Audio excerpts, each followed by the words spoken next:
Let me see what happens. All right, can you hear me talking? Well, I mean on the Zoom. Yeah, I just had to unmute it so you can actually hear me. Oh, okay, now I can hear you. Okay, perfect. So yeah, so basically all you have to do, there's gonna be, let me take you off of that now because now I'm echoing. All right. Okay, so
Feeling awesome, very well, thank you. This was the real one, take two. Straight talking, the real one,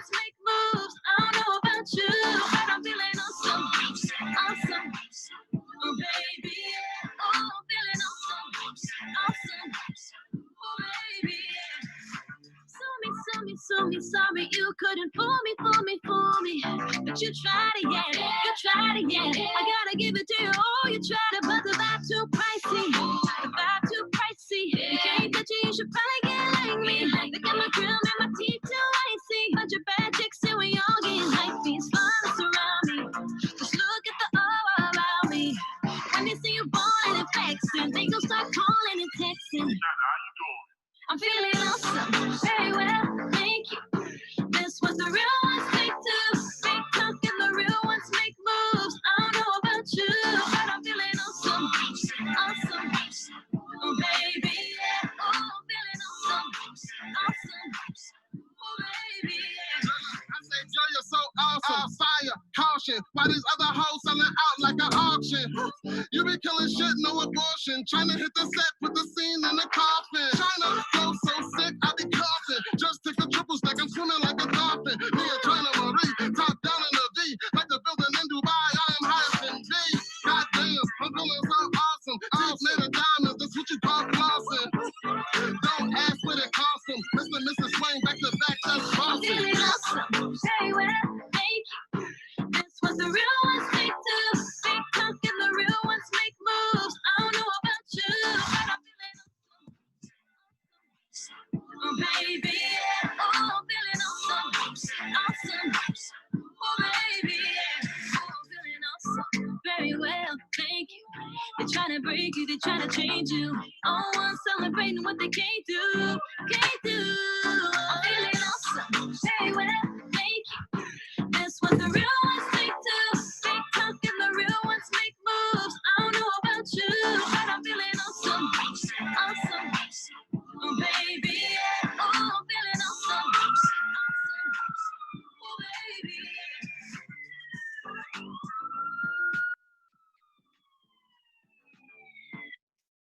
Need a professional website? I created one for our startup using Wix. Let me show you how I did it.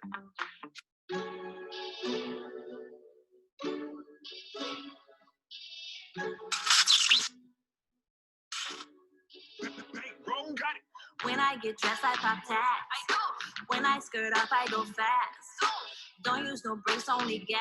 And when I wake up, throw a bag in my bag. Yeah, I went to riches from rags. All cause I use what I had. Now all of you bitches is mad. Well, all of you bitches, you bout to stay mad. Yeah. Cause if you like me, favorite color green, all I know is cheese. And it don't grow on trees. This shit like magic, look how I'm living. I'm making money moves, yeah, yeah. I'm making money moves, yeah, yeah, yeah, yeah. I'm making money moves, yeah, yeah. I'm making money moves, yeah, yeah, yeah. I gotta get mine, and you gotta get yours. If you ain't up on my line, about that bread, what you on it for, yeah. I got my foot on your neck. Y'all better show me respect. Then roll on the beat with me and some heat. Drop that shit and you know it's a check. Move get the fuck out my way. I'm on a whole paper chase. Not worry about what they say. Without a deal made a mill, you know I say pay, yeah. I'm making money moves, yeah, yeah. I'm making money moves, yeah, yeah, yeah, yeah, yeah. I'm making money moves, yeah, yeah. I'm making money moves, yeah, yeah, yeah. I gotta get mine, and you gotta get yours. If you ain't up on my line, about that bread, what you on it for, yeah. I'm making money moves, yeah, yeah. I'm making money moves, yeah, yeah, yeah, yeah, yeah. I'm making money moves, yeah, yeah. I'm making money moves, yeah, yeah, yeah. I gotta get mine, and you gotta get yours. If you ain't up on my line, about that bread, what you on it for, yeah. The most common reaction to a birch arrangement is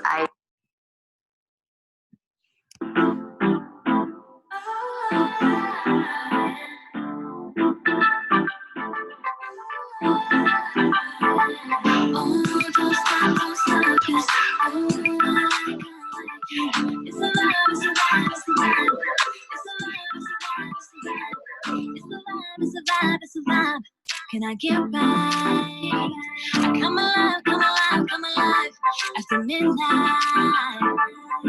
Gonna go in the finest, gonna pour in the finest. When you touch my the way you dance on me. Make me feel like a pill in ecstasy. When it hit my system, I need no assistance. Catching a vibe, babe. Taking it long vibe, babe. Don't stop, it's a vibe, it's a vibe, it's a vibe. It's a vibe, it's a vibe, it's a vibe. Gotta give him some nigga ride to. Gotta give him some nigga vibe to. It's a vibe, it's a vibe, it's a vibe. It's a vibe, it's a vibe, it's a vibe. You're pushing up on me like you know me, but I'm feeling too good to oppose it. It's me and my hunger, so you're gonna bring shots for the homies. When it hit my system, I need no assistance. Catching a vibe, babe. Taking it long vibe, babe. Don't stop, don't stop, don't stop.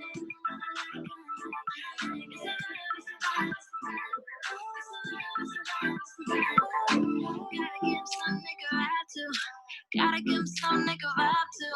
It's a vibe, it's a vibe, it's a vibe. It's a vibe, it's a vibe, it's a vibe.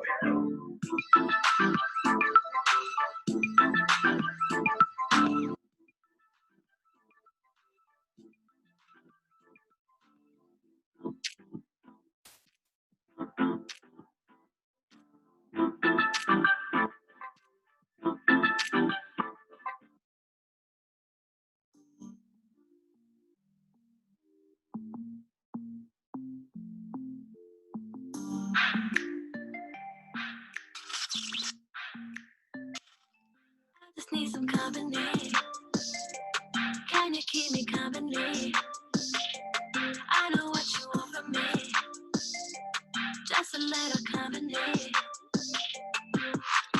Middle of the night, I'm thinking about it. Having your body all on my body. What you doing tonight? Don't wanna be sober. Let's have a sleepover. Baby, come over. When you get to my crib, we can do whatever. Said you got a girlfriend, but I can love you better. Since you're the daddy, are you down to ride? I just wanna spend a little time. I just need some company. Yeah, yeah, yeah. Can you keep me company? Yeah, yeah. I know what you want from me. Yeah, yeah, yeah. Just a little company. Yeah, yeah. I just need some company. Yeah, yeah, yeah. Can you keep me company? Yeah, yeah. I know what you want from me. Yeah, yeah, yeah. Just a little company. Yeah, yeah. Text me when you on the way, I'm waiting for it. Yeah, it's been a minute, hope you're ready for me. Once we start to kissing, know it's game over. Sipping on this Henny make me wanna throw it back. I've been getting to the money, I ain't had time, but I can't lie, this shit make me wanna make time. Know you got a girl's out her ring, you know you're lying. Don't pick up, no, come give me all that FaceTime. Company, yeah, yeah, yeah. Can you keep me company? Yeah, yeah. I know what you want from me. Yeah, yeah, yeah. Just a little company. Yeah, yeah. I just need some company. Yeah, yeah, yeah. Can you keep me company? Yeah, yeah. I know what you want from me. Yeah, yeah, yeah. Just a little company. Yeah, yeah.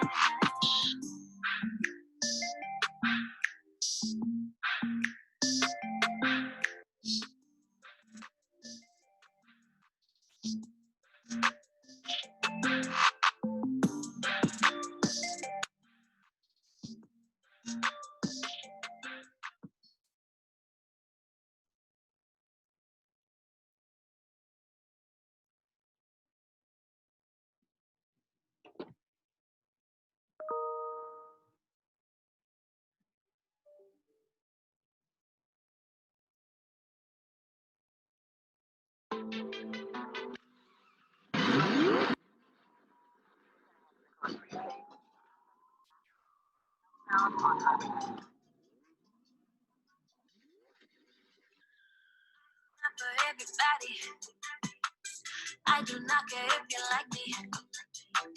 Do not come for me, don't try me. Yeah, I'm liable to catch your body. Yeah, get off my dick, get off my dick. I do not need your opinion, no 2 cents. You can pay your rent, the fucks I give. I do what I want, please let me live. Yeah, these bitches be lurking. I see you looking, searching. That nigga got you hurting. He ain't even worth it. Another one they chirping. I'm good, don't disturb me. What you do ain't working. I caught your nigga flirting with me. Then I curve him, I hurt his feelings. And I don't care, I got no chill. That's too bad, oh well, you don't pay my bills. Only fuck with friends cause I don't trust no one. I ain't got no man cause I keep myself number one. You don't understand that I am who I am, but I'm cool how I am, you don't have to understand.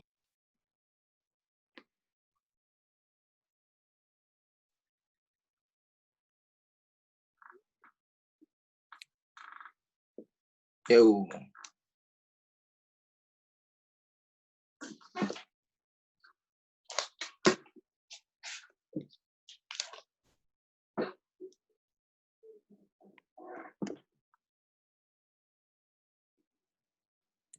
Hello. Good afternoon, everybody.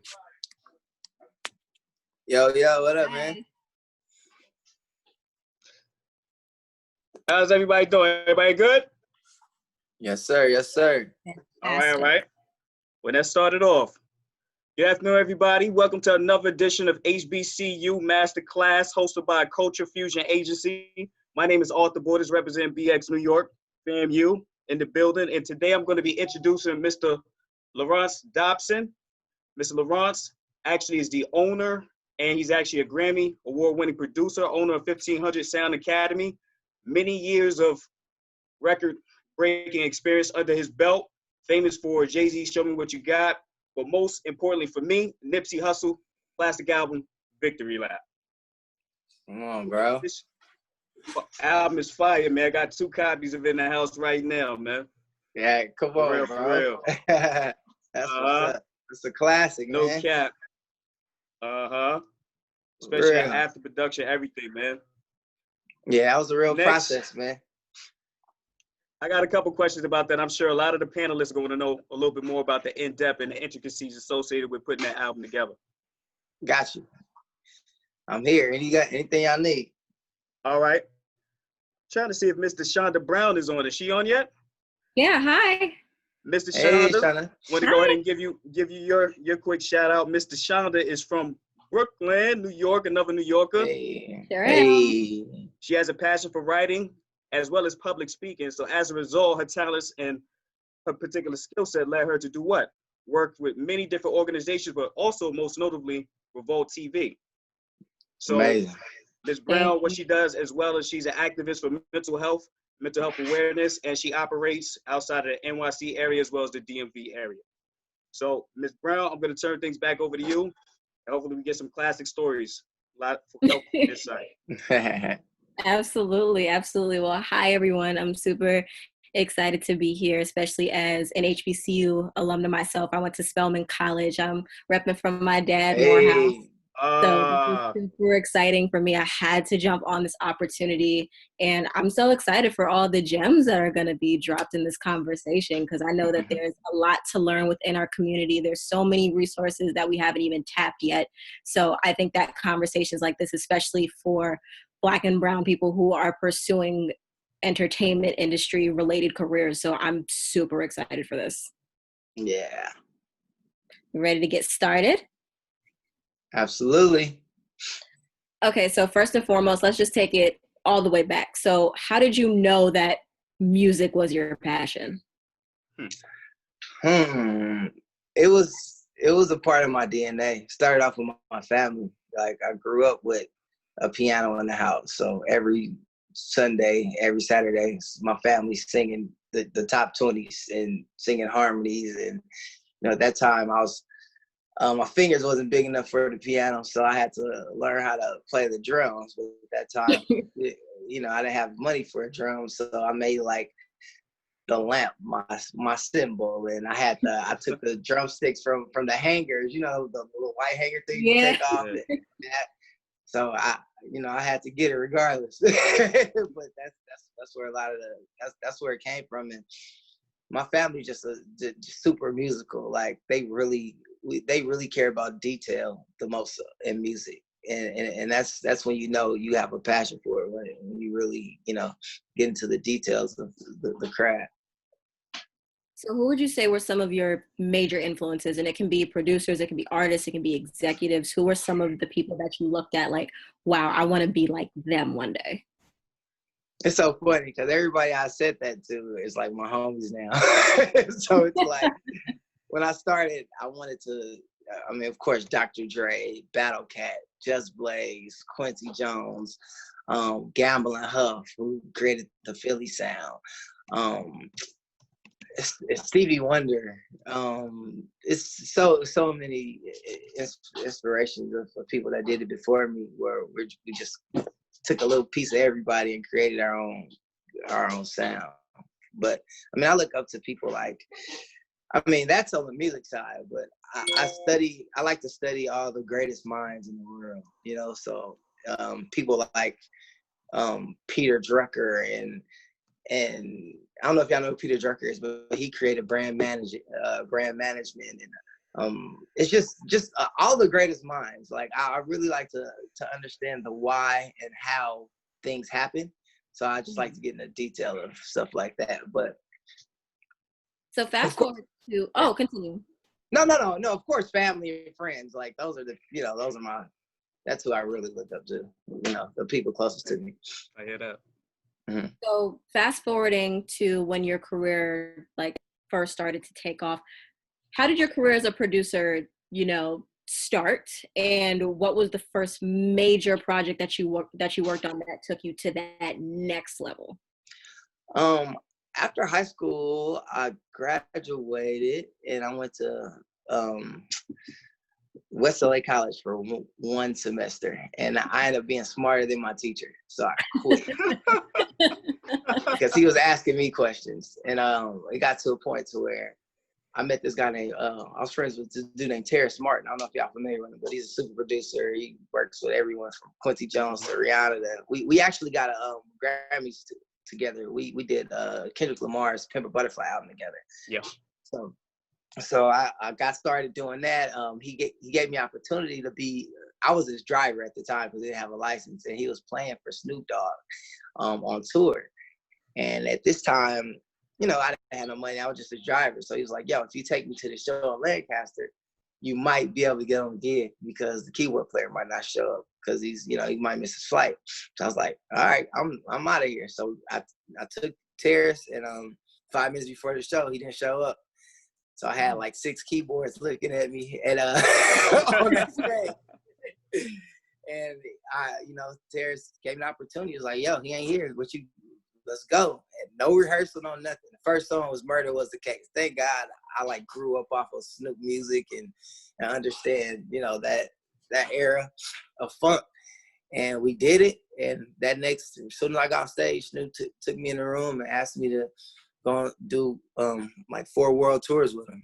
And that helped kind of change my life and open the doors to where I was able to tour around the world. I got like 3 field passports. So I've literally toured around the world at least 10 times and met so many people and people from like Princes to promoters to prime ministers to just being around people like that. It just teaches you how to master emotions, and that's a secret to life. To like, if you can know how to deal with every emotion of people and know how to and stay in good favor with everybody, where it's called favorable publicity is when like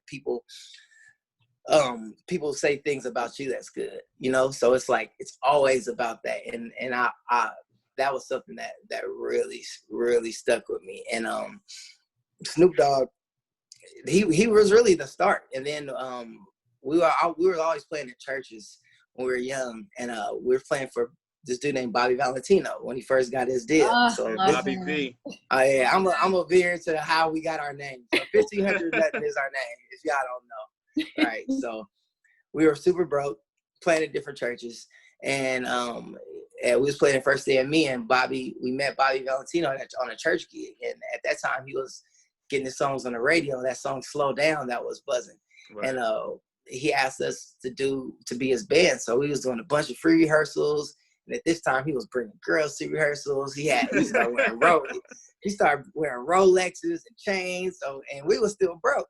So he asked us to do a showcase, and I'm like, well, he was like, yo, can y'all do our showcase for Def Jam so I get our deal? I was like, well, look, man, we've been doing extra rehearsals. You have to give us $1,500 a nut, nigga. It's a 5-piece band, $300 a pop, and we did it, and we literally started a musical game right then and there. Created a handshake, and one of the parts, what's unique about our band is everyone is it's like a band full of producers. Most bands are full of musicians, but we're like really, really good musicians, but we're real producers. So just imagine, like, it's just a different feeling because we understand space and how to stay out the way and how not to be selfish in music terms. And it just changes the game. So by us being able to do that, everybody kind of gravitated to us as a band, and we became like everybody's favorite band from all genres, from Soul Train to TV shows to Jay-Z to Snoop to Rick Ross to Beyonce. Yep.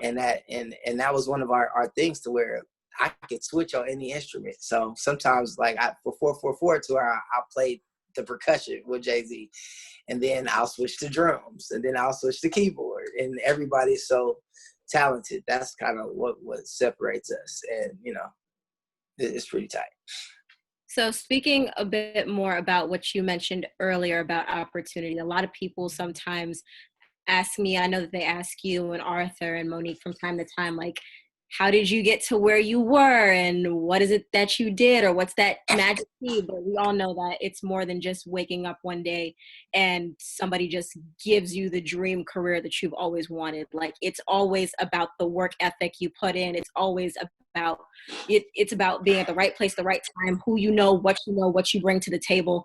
So absolutely. What advice would you give to anybody that's listening and anybody who's watching about trying to find that right opportunity and keeping those special relationships going and fostering so that you can be where you want to be? Well, I feel like whatever you want to do, you have to master it. A lot of people do a lot of things and don't really master it. So if I want to be a producer, I'm going to know everything about production. If I want to learn how to play the keys, I'm going to know all my skills. I'm going to know what keyboard players before my time. I'm going to know the styles.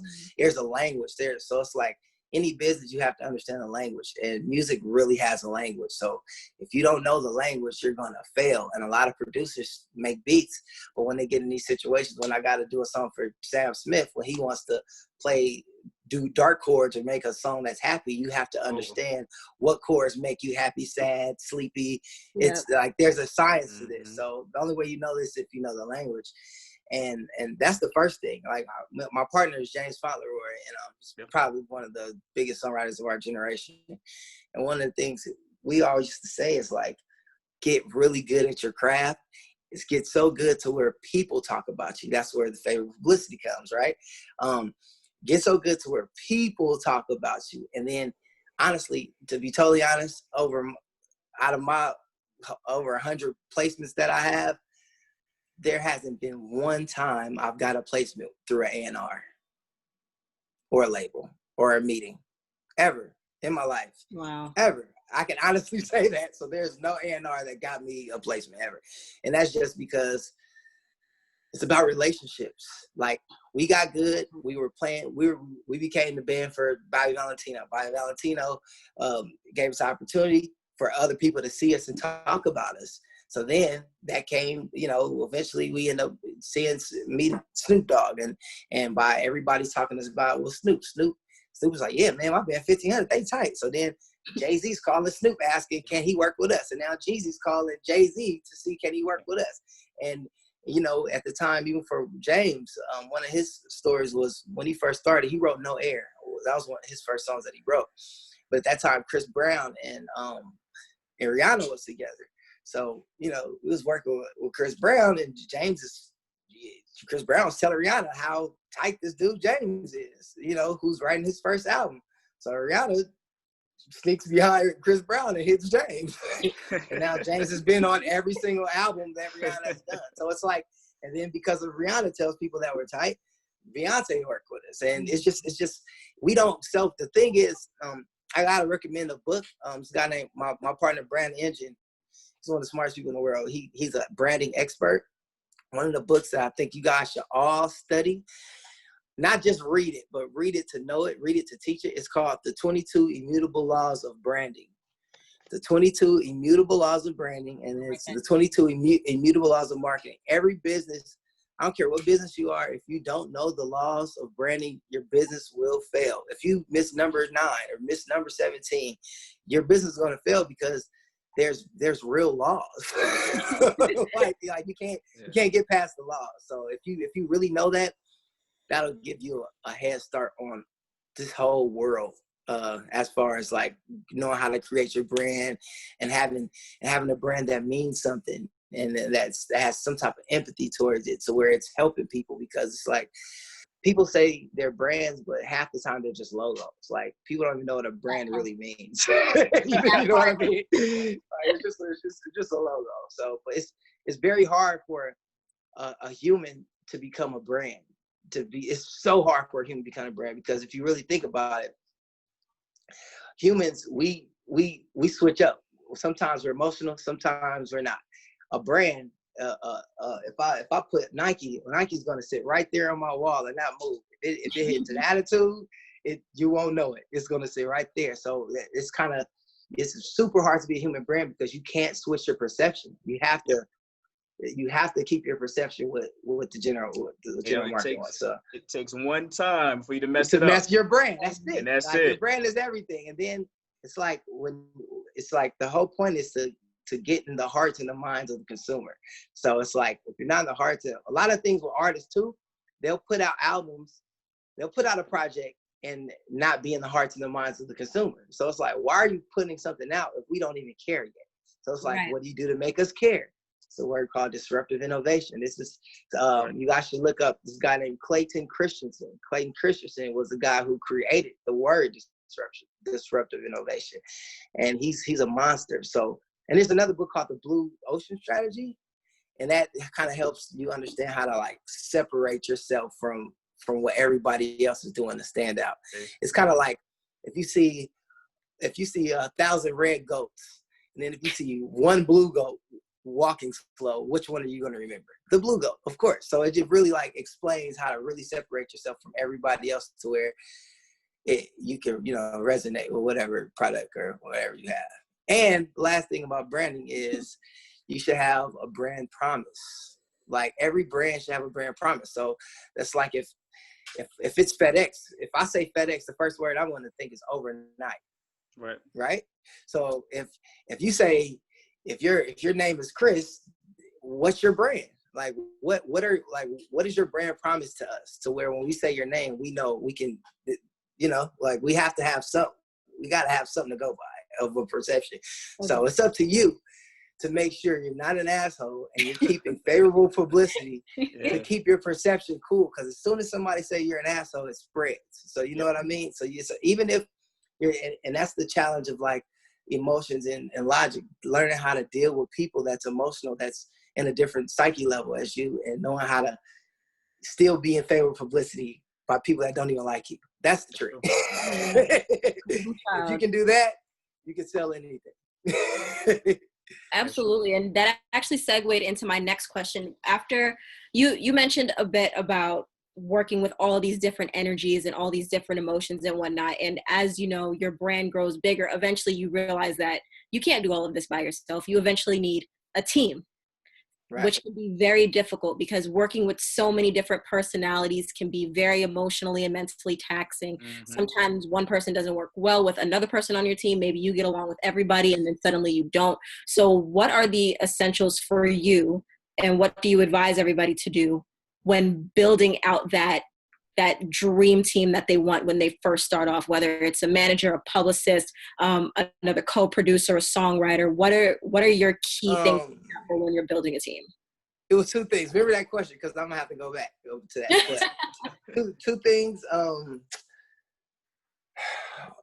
To building a team, I feel like you need to only work with people that believe in what you believe in. It's a belief.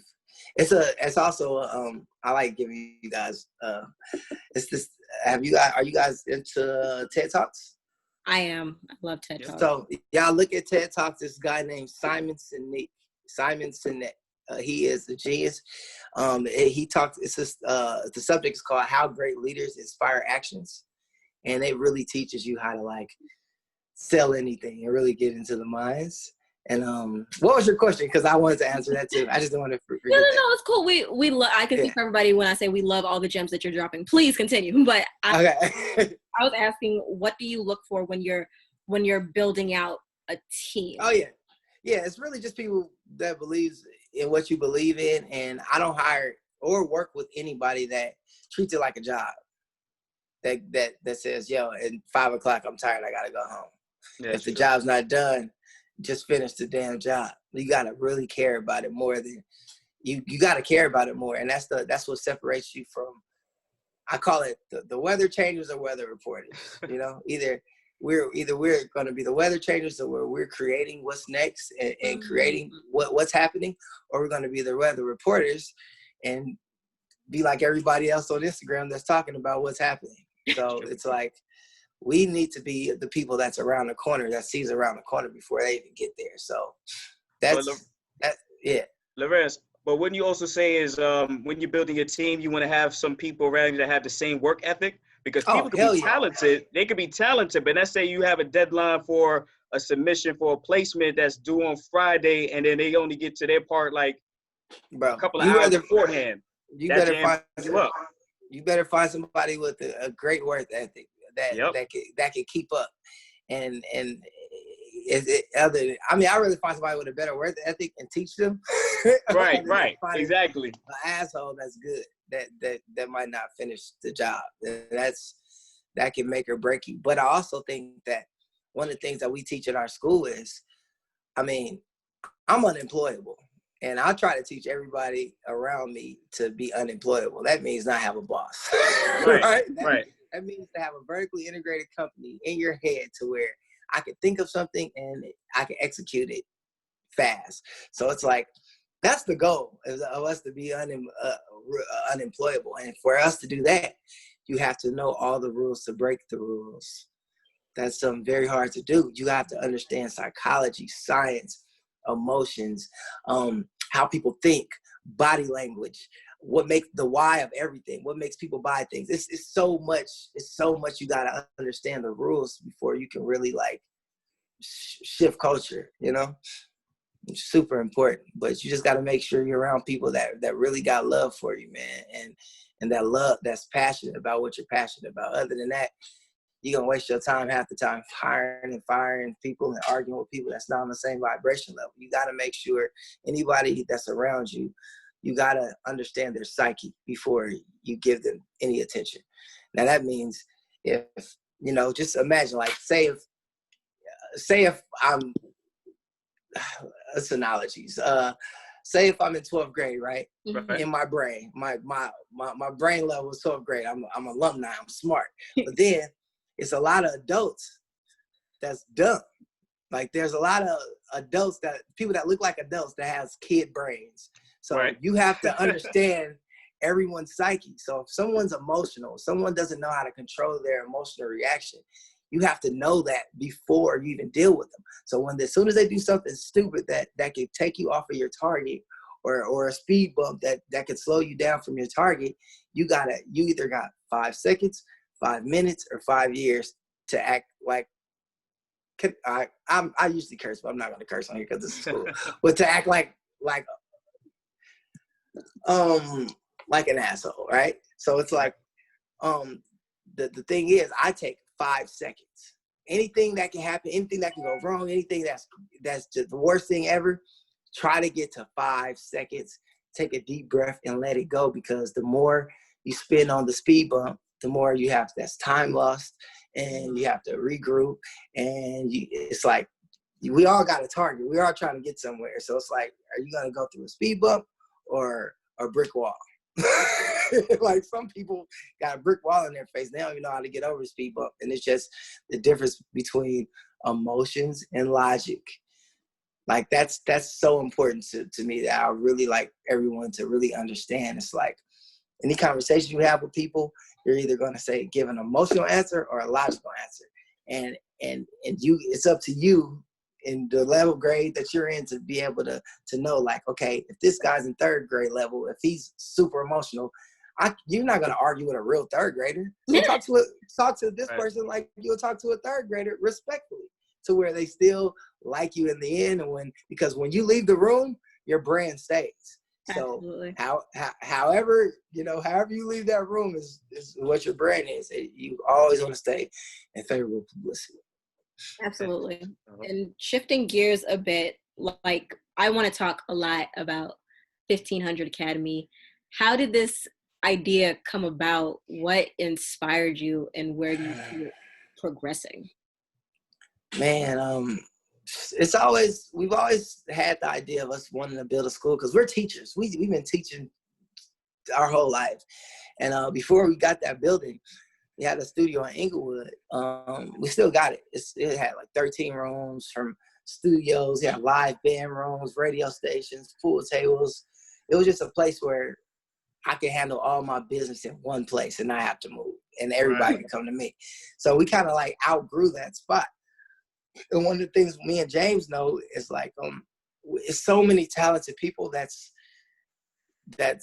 will never get the chance to meet an executive or don't even come to Hollywood. Like, I know some people that's in LA that hasn't been to Hollywood, which is nuts. So it's like, we always wanted to be the bridge between the hood and the talent, and training them to elevate their mind, to understand how to deal with all these levels of people and business, and to stay sane and succeed. And that's honestly, we're like the people that's in the hood. I still got a studio in the hood. So like Nipsey and YG they met at my studio. Like, they would have never met if I didn't. Yeah, because gang bang is real in LA. So true. It's super separate. And me and Nip, we from the same area. And the thing what makes music amazing is music brings everybody together. Yep. I literally tricked Nipsey to come to have a session with me, and didn't tell YG that Nipsey was gonna be there. And they ended up working. They did a song the first time that my nephew produced. This was damn near 8 years ago. You know what I mean? So, and our studio was always the studio in the hood, to where all the best talent was there. But then I had to make the executives come to the hood to meet who it was. You know what I mean? So it's so much talent, man, and we're so talented, bro. Like, all of us, we all got that in us. It's just about giving the right tools and giving the right information to teach our people. And there's no schools like that, and that's what inspired us to even build our school. Like, me and James used to always talk about, like, yo, if we was to die, what could we leave the world with? You know what I mean? Like, what if we want to change the world while we's alive? How can we do it? Okay, get a 35,000 square foot facility. That's a school. So I'm gonna kind of explain the 1500 Sound Academy. So just imagine, it's a state-of-the-art 35,000 square foot facility where, imagine it being like the X-Men school for the best creatives in the world. It's like only the baddest motherfuckers in the world that comes here, and we really train them. So it's two sides of it. So it's the school side where we teach everything from writing hit songs to coding, emotional intelligence, entrepreneur classes. We basically, the whole point of the school is to teach this one person everything that they need to know to be successful and to be unemployable, period. So we teach you coding because if you want to create a app, you got to understand what C++ is, JavaScript, HTML. If you know that, that'll save you $200,000. Yep. And even if you hire somebody to do it, they can't beside you. They can't trick you, because you know the rules for them to break them. So the more you know, the less money you gotta pay. Because and I'm looking at somebody say tech is the future. It is. If people aren't getting in shape with this tech game and learning this stuff to shift culture, we're gonna be lost, bro. And that's the good thing about the internet and what's going on now, because we really don't have an excuse. Like, there's no reason for anybody to not have no money, period. it's possible. Like if we work hard, even though it's hard for us because, you know, we got the world odds against us, but we are smart. We can do this. There's the internet. You can learn how to do anything in a month on the internet. That's you one of these. You feel me? YouTube Academy is free.com. You feel me? So it's like we don't have to be broke. Nobody. So let's just get our brain in shape.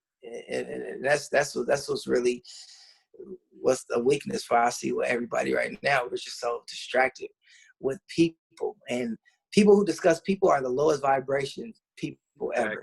So it's like anybody, I can't even be around people that's not talking about ideas or an invention or something that helps somebody, because that just brings my vibration down, and then I can't help nobody, because you know what I mean. So just make sure you're always around people. Anybody that talking about people, you can warn them first. Let them know that you can't take that energy, and then every time they do it, just run away, and maybe they'll change. Absolutely.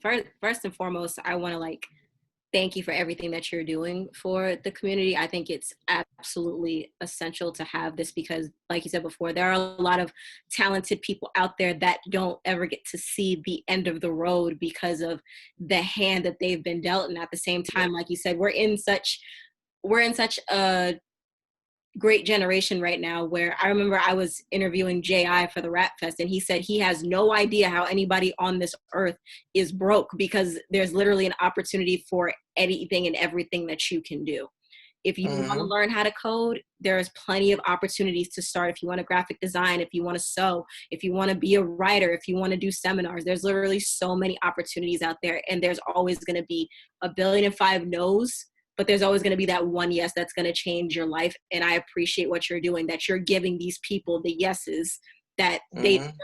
Because there are so many people out there on the radio, and I'm just like, dang, I know somebody who can literally blow them out the water. There are so many dope producers, dope songwriters, people that are great future executives, brand managers, writers out there that are just waiting for that one opportunity. And 1,500 is doing that. True. Yeah. You're prepping them so that they don't have to wait to get that one yes. They can give themselves that yes, and then they have the confidence and they can work towards what they want to work towards. And I think that what you're doing is incredibly dope. Thank you. Now, we're really trying to be the blueprint of God's work. Like, if we could do it, and we're really hood niggas, just to be clear, just so y'all can know. I don't know if y'all know our history, but we are people that we're the same. And if we could do it, anybody can do it. And we, you know, we've had it bad. We had to deal with everything, that from contracts to snakes in this business to meet people. So, you know, I was in a position where my publishing was held up when I was a kid for 7 years. So I couldn't make any money in the music business. That's why I went on tour and toured all around, because it was a snake that tried to take my money, and I just had to wait 7 years until it was over. As soon as that 7 years happened, I had so many number ones. It's ridiculous. It was like God waited until this situation was over. But I'm glad it happened, because I had to learn everything about the music business, because I was in a terrible deal. And now that I'm put it like this, I went from a terrible deal to now I'm probably one of the, out of maybe the whole music business, probably like the top five people that actually sign themselves. I'm signed to myself, and I signed other producers, and I'm recouped. And it's like, I want to teach people how to really be their own boss, and most people see some money dangling and they'll take it, and then they'll sign their life away. And when you believe in your future, you won't do that. And it's just paying off. Literally, I have a publishing company where I signed myself. I signed this guy named Trap Money Benny. Y'all might be familiar. Before he did In My Feelings, I signed this guy named Quentin, who did the whole LMA. I mean, I did Boot Up for LMA, but I hooked him up to do Trip and all the other songs on the album.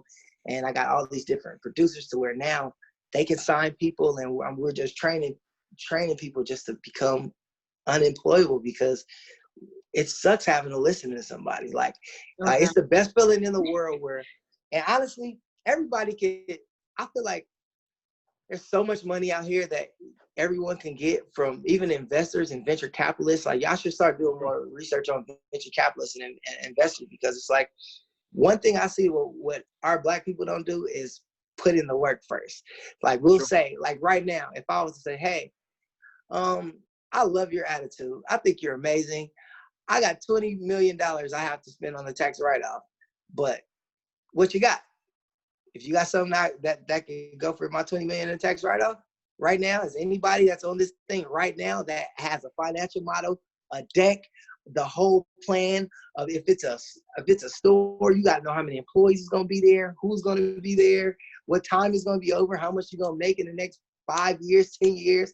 Like, who's ready right now? If I had $20 million right now, y'all got to get in shape, because that's it's going to happen a lot. So many people that got this tax money that you could be a billionaire's tax write-off and change your life and everyone else's life. But if you don't have how the billionaire is going to make their money back, and how it's going to help the world, and how it's going to shift culture, and if you don't have all the rules and all the things you study to see that this is going to work, and you got to have all this in a 3-minute pitch. And honestly, it's really not even a pitch. It's just, if it's some phenomena, they'll spend that money on it. But it takes all the work. It's free. Like, it just takes you sitting there writing it down and learning how to write decks. And then, like, literally, I know somebody this is my last quick story. I know somebody that's literally told me he learned JavaScript, HTML, and C++ in 6 months, right? He learned it himself. He got funding for $500,000 for his company for that year. Built it up for another year, and he just sold it for $70 million. And all himself. It's all his money, because he said he learned JavaScript, HTML, and C++ with his vertically integrated idea. And he just took one person that he knows that thought it was a good idea, gave him that $500,000. He built it up more, and now he just sold it for $70 million. And this is a 3-year. So this guy got $70 million in 3 years. Right. 3. What the hell are we doing? What are we doing? What are we doing every day? Get off Instagram. Think of something. Think of something. Think of Instagram. All facts. Like, think of an Instagram. Think of how you could, like, it's just so many ways to make money now, and not even just about making money, to like help our culture and enlighten our people. And so many, it's time for new markets, new words. Like I don't even want to say label. I'm about to create a new word for label. You got to do everything new. And because this is the time, when the world starts over, this is the time to really make your mark and have a mark on this world, to where you're part of a change. Facts. I agree. I tell my mentees all the time that thinking of ways to make something better is already in the process. Like, thinking of ways to make Instagram or Facebook or Twitter and all that stuff better, their team's already doing it. That's why they have a team. Your job is to make something bigger and better and more innovative, because the next way to improve all these platforms is already in the works. We just don't know it yet because they haven't released the press release on Ad Week and all that stuff. Our job as the current generation is to make sure that we keep building, so that these things are nothing less than stepping stones for the next thing. Right. Come on now. I'm just saying, like, all these things are because of other things. I wouldn't be here if it wasn't for my mother, my grandmother, and all that stuff like that. Right. What we have to do is we have to take what's been given to us and not continue to work on it. Because guess what? If you keep rebuilding a house, you've done everything that you have done for the house. Now it's time to move out the house, build it from scratch. That's the word. And then, just keep going and keep going and keep going. If you keep worried and being fixated on this one little thing, all the ideas are going to run out, and then you're going to run it to the ground. It's like having a car. You can keep repainting the car, but guess what? After a while, all the colors that you ever wanted are going to be done. You're going to have all the rims. You're going to have all the different types of tires. You're going to have all these changes to the engine, but you're going to get tired of it. So guess what? You got to get a new car, because you're going to outgrow the car. People are going to outgrow all these platforms that we have. People are going to outgrow all these companies that are currently going on. You have to think of new ways to be innovative and new. I don't get hired for freelance opportunities because I want to make their company better. I get hired because I see what they're not doing, what I'm currently doing, how it compares to what they're doing, and how what I'm doing that's completely different from what they're doing can be integrated into what they're doing. People are looking for these new ideas all the time. They don't care that they don't care that you can market something better. They don't care that you can sing a little better. They care that you're doing something that they've never seen before. And as somebody who's 24 years old, like I'm saying to everybody who is on this right now, who's currently in school, as somebody who recently graduated from school almost 4 years ago, it's our job to bring something new. Everything that's already been done has already been done for a reason. That time has passed. Mm-hmm. You're right. Only thing that I remember somebody always used to tell me, the world will only remember what's first. Yep. So if you're not first in your category, create a new category. And that's in that book, 22 Immutable Laws too. So y'all should really get that. It's a bar. Oh, believe me, it will be on my way on Amazon. There it is. I'm a huge believer in reading and high vibration. So you. All right, cool. We on the same page. We on the same page. So talking more to all the students who are watching and anybody who's currently building their brand in music, what advice would you give to any upcoming producer or a musician or artist who thinks that they're not good enough, or there's too much competition, or there's no space for them in the industry? It's just about that. All that isn't true. It's just about honest. If I can believe you, it's all it's about. If it's an artist and we know if we like them, if we can believe them, if we can believe what they're singing, what they're saying, how they look, if it's all matching. So it has to be that in the music too. And while you're doing that, you just got to know all the rules and you got to really, really study your craft, study. And one of the things I always used to do was when I was young, I used to go to Slauson Swap Meet in the hood every day and buy a 1500 or nothing t-shirt, 1500 or nothing, big as hell, to where like the letters was on my side. So like it was, and I did that every time we had a Soul Train performance, every BET show, every time somebody seen me, I made me and my crew always have 1500 and that. Even though if you didn't know what it was, you have to look it up, do your research. Everybody keeps hearing about 1500 and that, but they don't know if we're a band, we're a gang, we're a crew, we're a school. They don't, you know what I mean? Right. So it was always about just marketing yourself to where people ask you. I'm not self-advertisement. I'm not self-advertising telling people about 1500. I'm just, hello? I'm literally just doing my job and being really good at what I do. And when people come to me, then they get the 1500 experience. And I always, even when we started, I was making DVDs every day. So of all of the things that we've been doing. So I've been filming and content is very important. Yep. I literally been filming everything since we started, from us making Show Me What You Got to our first tour. So I have all this footage and working on documentary too. But that's very important, man. You guys got to document everything because it'll mean something later.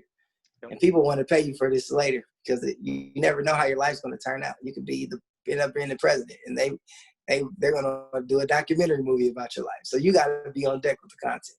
It's very important. If my life is a documentary, I hope Keke Palmer plays me. I love her. Oh, no. I'm just saying, I love her. One of my last questions is, how does a producer stay current with their sound after working in the industry for like 5 or more years? Because, music is always changing, and we've seen it in shifts from the 70s to the 80s to the 90s to the early 2000s to the 2010s. So how would you suggest, that staying with the times and relevant type of thing? The only way I'm really surviving is because I know how to play instruments, and I know all the languages, and I know all the rules. Mm-hmm. For people that don't know the rules, you can only get so high. Yep. So the fact that I could produce Roddy Ricch album, I just did Trippie Redd's whole entire album 3 days ago, and you could do a boot up for LMA, and then a Justin Timberlake country pop record with Chris Stapleton, and then get a Grammy with Maluma, who's a Latin artist. It's all the same. It's all church chords, bro.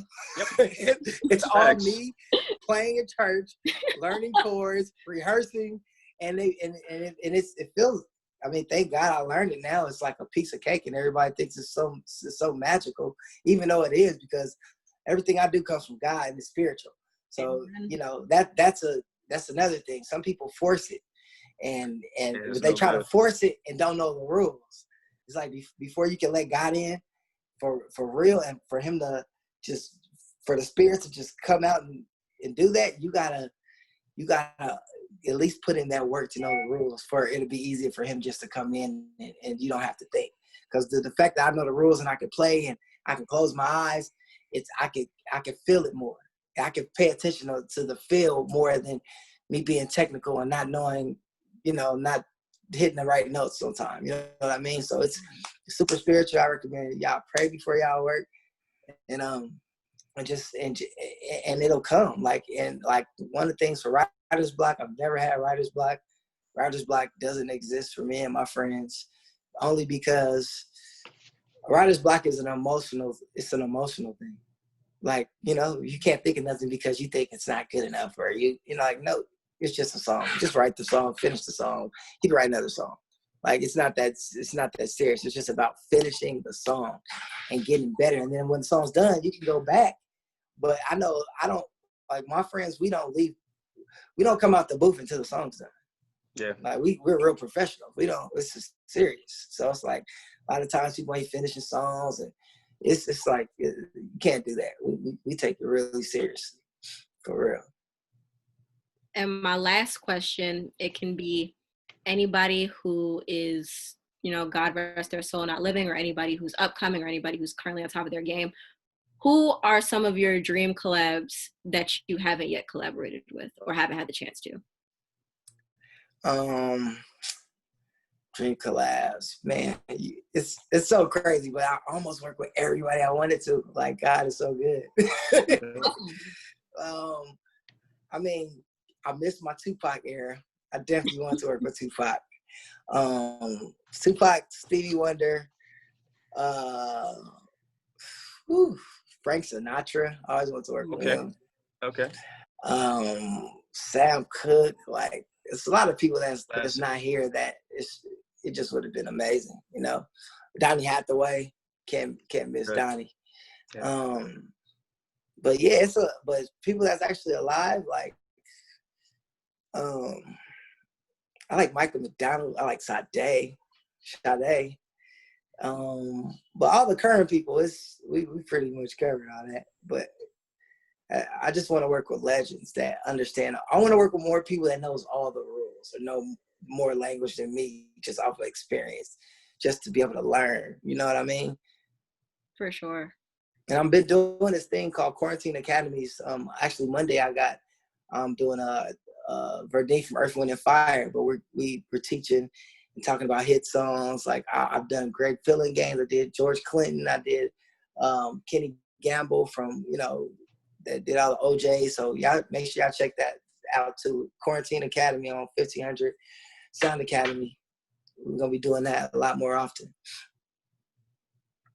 That was my final question before we opened it up to Q&A. And before we open it up to everybody, I want to thank you so much for the opportunity to be in conversation with you. I'm pretty sure everybody took something from this conversation that's going to be life-changing, and that's going to change their way of course. Yeah, to move them in a way to adapt differently in music, in life, spiritually, emotionally, mentally. This has been like an incredible conversation, and I'm so blessed to have talked to you. Thank you. That means a lot, for sure. No problem. All right, so I'll take it from here. So we have quite a few questions from some of the panelists as well as other attendees. But one question that I'm taking a look at right now, a person wants to know, if they're just starting up as a producer, what should be the equipment that they decide to purchase first when they're thinking about going into production? A piano, an instruments. It's such a difference of money. It's like a beat maker, you can probably make like 10 racks, right? But then, like my friend Brody Brown, for instance, he wrote, like, he can make beats too, but he literally played keyboards and bass on Bruno Mars' album where he made $30 million. Big You difference. gotta learn how to write music from your head. You gotta learn the language so you can just write the music. You know what I mean? That's so important. So you should definitely learn the instrument. Should definitely study all the hit records from the 1940s and up, and write down why they're hits, and write down what you like about it. Make your own cheat sheet of, so let's say if I listen to a song in the 70s, a lot of songs in the 70s had intros before that had nothing to do with what the song sounded like. So that's a cheat sheet. If you're a songwriter, there's hit songs where they'll ask a question first. Ask a question first. Is you got to really like go off of some stuff that already works, because you go off of stuff that already works, you're halfway done. Now the other half is you being creative. So that's one thing. I also think you should learn Ableton. Yeah. Ableton is killer. It changed my whole life. I mean, I taught Timberland Ableton. I taught so many people Ableton to where it's not even fair, and their whole trajectory of their business is just out of here. You should learn Pro Tools just to learn how to record. Right. But I mean, between Ableton and an instrument and you studying and making your own cheat sheet to where it's in you, you can write it down first, but then eventually be in you to where whenever you make beats, you're taking cadences from different songs. I could take a cadence from a bass line and put it in a verse, and you'll never know where it came from. But I know that cadence worked before. Like if I was to go, all night long, all night, that song? All night long, all night. I could take the same bass line and go boom, doom, doom, doom, Right. doom. That it already worked. So that cadence works. So just take all the cadence that works and change the notes. It's easy. Mm-hmm. We had another question from a young lady by the name of Crystal. And I know you said you had most of your placements based upon word of mouth, how well your work precedes yourself. But she asked, as an aspiring songwriter, how do you shop songs? What's the best method? Shopping songs, I would just that's a good question. How long have you been songwriting? It depends if you got to be honest with yourself. That's one thing what us creators got to be is honest with ourselves. Is it ready for general market to hear before you start shopping? Is it ready? Now, when it's ready, put it out, and it's going to be contagious and come back, and people are going to call you, and just start thinking of creative ways to get your brand out. Like that's why y'all got to really study branding, because it's a full circle. Like if I was an artist, let's say if I was an artist and if I just got a deal, right? And artists only gets like $300,000, $400,000 for their budget. Right. I would be smart and say, you know what I'm gonna do? I'm gonna take $100,000 of that budget, go to all these high schools or go to all these hospitals. I'll go to all these high schools or go to all these hospitals and throw everybody money, give everybody some money, and tell TMZ and make it so big to where I'm creating conversation about myself. Right. It's all about the news. The news. Whoever is the news wins, period. That's who we're listening to. That's what consumes our brain. You know what I mean? So it's all about being the news every day. The reason why Kanye West is the man still is because his album came out and it was here today, going tomorrow, but he stays on the news because he's doing church every Sunday. So it's all about how do I get people to talk about me every day? Yeah. And it also comes as a sensory brand. A sensory brand is, like, most artists want to be a sensory brand. It's very hard to become a sensory brand. That's touch, taste, smell. Like Rihanna, she has all these different companies that covers every sensory that we have as humans. So it's like, you got to get to that point. You know what I mean? But it all starts with the music and really being honest with yourself and knowing that it's ready for the public yet. Because like you said, first perception is everything. If you start playing people your songs and it's immature and if you think it's tight and it's really not, that dilutes your brand. So you got to like be honest with yourself and start and really like just really study what's before y'all. Like even when you do mixes, like I know some engineers that mix songs and don't use a reference from another song that's already hot. Like, how are you mixing a song that you can't compare? That's nuts. So it's really just building it up. I think we have time for maybe about two more quick questions. I have one question. As a producer who samples, what is the best way of going about clearing a sample if I were to get a placement? Learn how to play an instrument and not sample. Because it depends if you want to make some money. Like if you right, because they're gonna eat into your profits, bro. If all of it, I don't think y'all realize if a producer samples anything like to Temptations or anything, they can take 100% of publishing if they feel like it. If they don't like you, if they just, or they can take 100% of publishing and charge you whatever they want. Yep. Just because. Or you can learn how to play instruments yourself and stop being lazy, or hire some musicians and replay that's really good and replay it to where like that's what people call us for, bro. Like for like the last Jay Electronica album, for the Roddy Ricch album, for the last Meek Mill's Championship album we did, literally it was so many samples on there. They call us to replay the samples and make it feel like it's not the original sample, so we get paid. Because if I remake it like the sample, they're getting paid, and it's not that much money at all, and they're making millions, and I'm getting $500 for playing somebody else's stuff over. So it's always good. It's like you could be creative, bro. Make your own samples. Be creative. Don't be lazy like everyone else, because you're gonna get to that thing to where you end up getting in a room with Justin Timberlake, and they're gonna be like, "Yo, let's do something from scratch. Let's do some happy chords. Let's do a sex song." What does a sex song sound like? There's sex chords, bro. There's songs. There's chords that make. It's really a science to this. So you just gotta get in shape, bro. Get in the gym and really learn the language of music, and don't be lazy. All right, so it looks like this is the last question from Miss Rashika. Was there ever a point where you doubted this was for you, and what motivated you to keep going? I never doubted it was for me, just because, well, my brain is weird.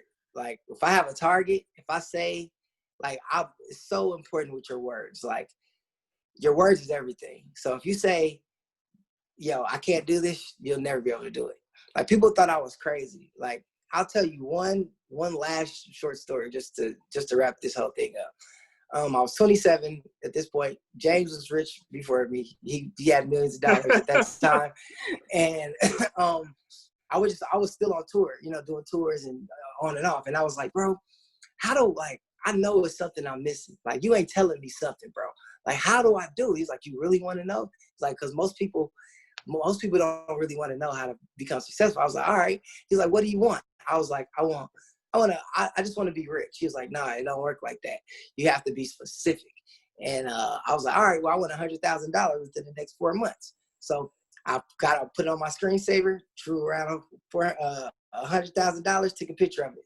Then the next thing he was telling me was like, yo, everything, imagine that guy has a microphone in your throat. So where everything you say, he hears it and it happens. So when you say, man, I'm having a bad day, or I'm broke, or man, I'm fucked up, or man, I'm having anything like that, you're going to have 10 times the worst day.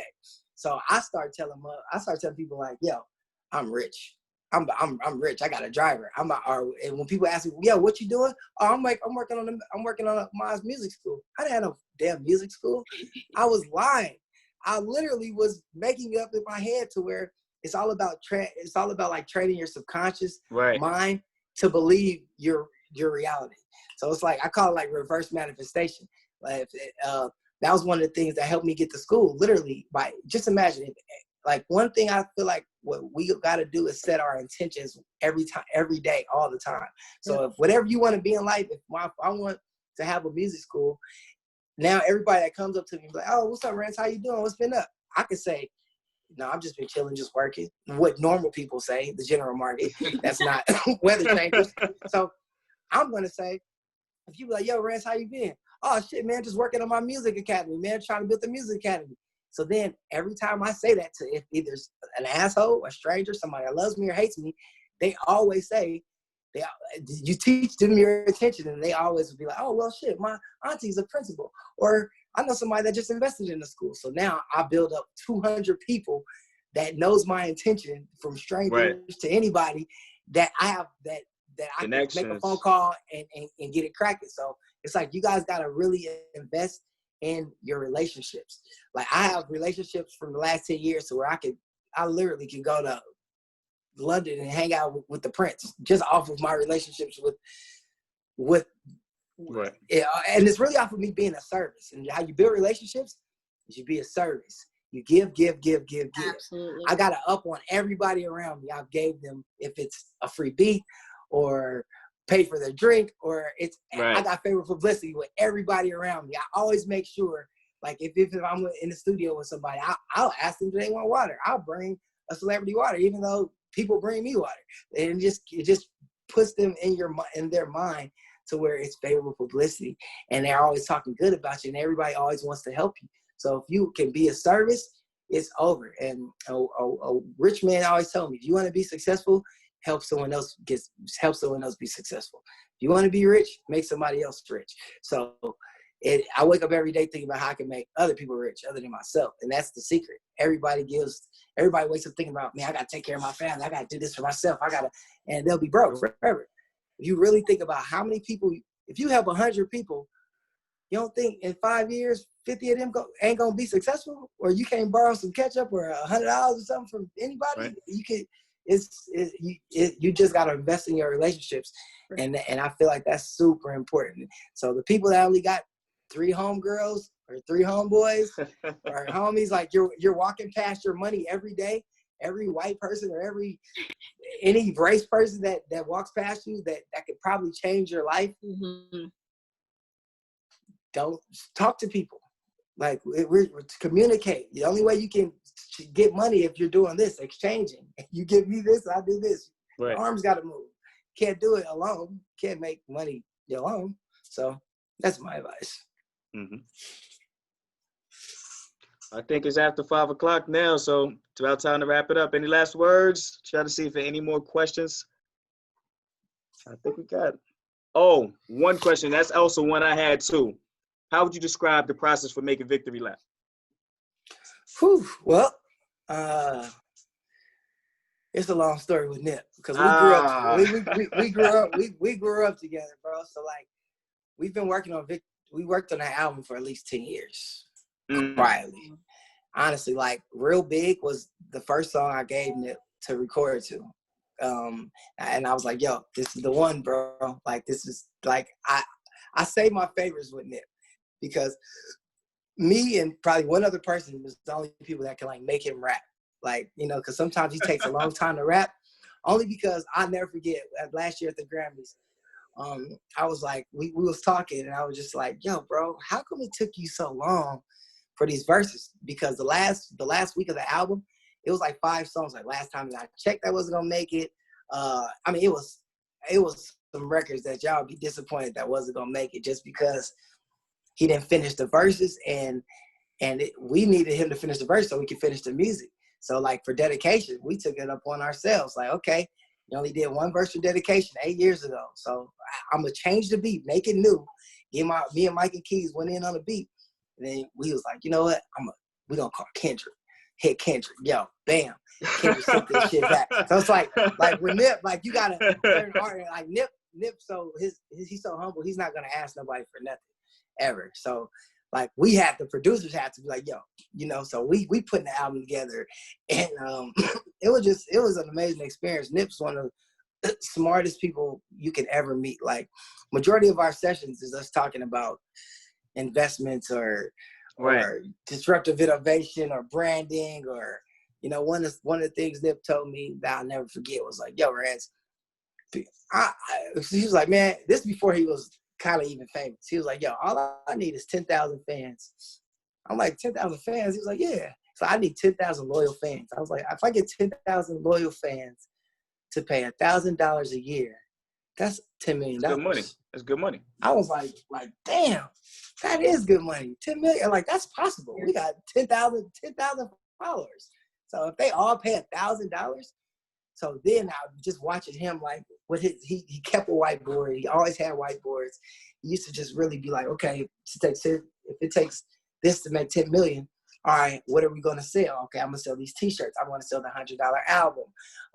And he always he got me and him had this guy named Brand Engine who was our coach. Every star player needs a coach in whatever business. So he was like he's our secret coach to where like he was the one that said, hey, yo, Nip, read this book called Contagious. It's talking about somebody that's selling a cheesecake for $100. Read this book. Y'all read this book. Read the book. And Nip was like, yo, let's sell that. Let's sell the album for $100. but because it's going to create conversation. It don't matter. It don't matter about the song. It's about the conversation. It was so crazy when I heard Nip say that. I was getting ready to go on I-95 back home to New York, and we stopped by the Barclays Prime just because he said that. And I was like, I told my man in Philly, I said, yo, we got to try this $100 cheesesteak. And he was like, for real? We went there. We was the only African Americans in there. But to give him props and kudos, it was worth $100. It tasted so good. I never had nothing like that in my life. But I went just off the perception that $100, let me see what it's talking about. That's the blue ocean strategy. Everybody's doing this. Let me go ahead and do this. And even though y'all might think it's crazy, it's going to create conversation.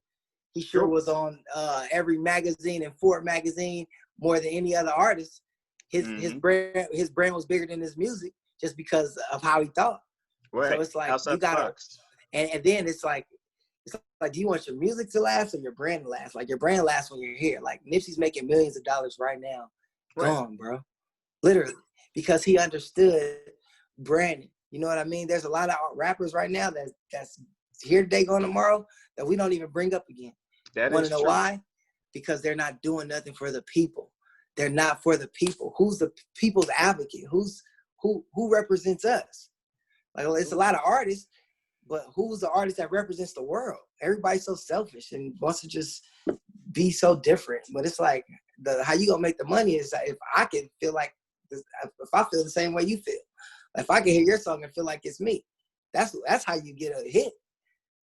So I love it, man. That was a great experience, and man, it's just I just miss my nigga for real. But we working on. I got so much footage of us. I literally have the documentary of us that I haven't put out where it's us making the whole Victory Lap album. So maybe we'll do another Zoom thing, and I hope so. I'll show y'all on the low. But y'all I'm sure everybody else excited as well, man. No That's snitches. a treat. That'll be a treat right there. This will be So we'll do that on the next one. Just make sure it don't come out. Okay. I'll show it on the Zoom, but that'll be tight. Excellent. Well, I want to thank you as well as everybody else coming out to take part for this masterclass, by Culture Fusion Agency. And we got to do it again, man. We got to do it again. Continue to spread that knowledge and wealth to everybody so we can better each other as well as our community, like you said. Yeah. Shout out to China, too, who called me about this. She used to be one of our interns. Oh, like, yeah? I'm so proud of her. Bro, China was an intern. So, like, I'm so proud of her doing her artist thing. Man. Yeah. So, this is going down. Mm-hmm. For real. All right. Till next time.